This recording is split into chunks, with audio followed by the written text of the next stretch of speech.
समस्तଙ୍କୁ ମୋ ଜୁହାର। ତ ମୋର ପାଖେ କିଛି ମେଥିର ଶାଗ ପଡ଼ିଥିଲା, ତ ମୁଇଁ ଭାବିଲି କି ସେମ୍ ଜିନିଷ ସବୁବେଳେ ରିପିଟ୍ ନାଇଁ କରିକିରି କିଛି ନୂଆ ବନାମି। ତ ତାର ଗୋଟେ ସ୍ନାକ୍ସ ବନାମି। ଆଜି ଚାଲୁନ୍ ସାଙ୍ଗେ ମିଶିକିରି ବନାମା। ତ ମେଥି ଶାଗକେ କାଟିକରି ଧୋଇକରି ଭଲସେ ଟିକେ ବାକି ହାଲକା କଢ଼େଇରେ ଭାଜିଦେମା। ଦେଖୁନ୍ ଇନୁ ଏତ୍କି ହି ଭାଜବାର୍ ଅଛେ, ବେଶୀ ଭାଜବାର୍ ନାଇଁନ। ଆଉ ପାନି ମରିଗଲା ପରେ ତାर ଶାଗ उपरे नून पकईदेमा, टिके बाकी चीनी पकईदेमा, टिके हल्दी गुण पकईदेमा, टिके मिर्चा गुण भी पकईदेमा। आउ तार उपरे पकईदेमा टिके बाकी जीरा धनिया पाउडर, टिके बाकी गोटा जीरा भी पकईदेमा, आउ टिके बाकी आमचूर पकामा।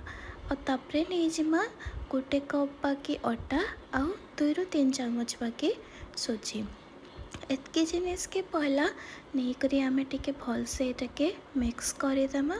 आउ तार उपरू आमे तेल टिके पकामा, भल से टिके तेल पकामा इनु। आउ सबके भल से मिक्स करी टिके चिटके देकरी ताके 15-20 मिनट लगी रेस्ट लगी छाड़ीदेमा।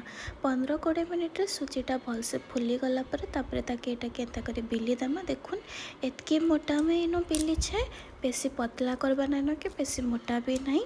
आउ तापरे बेलला परे गोटे कटा चामच नहीं करी इनो कणा कर दउछे, जेंता कि एटा नाइ फुलबा, पापड़ी बागे टिके बनबा क्रिस्पी। तो तापरे इनो में गोल करी भी काटी पारबे, आउ चक्कू स्क्वायर शेप भी काटी पारबे।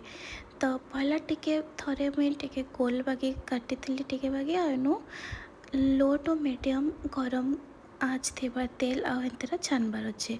आ तापरे नेक्स्ट मुई एंता चक्कू स्क्वायर शेप रे काटी थिली। तो देखो इटाके कम आँच रे धीरे धीरे क्रिस्पी हेबार तक छानबार अच्छे आमको। आउ छानी सारा परे तेल रू आमे काढ़ी देकरी साइड रे ताके रखीदेमा।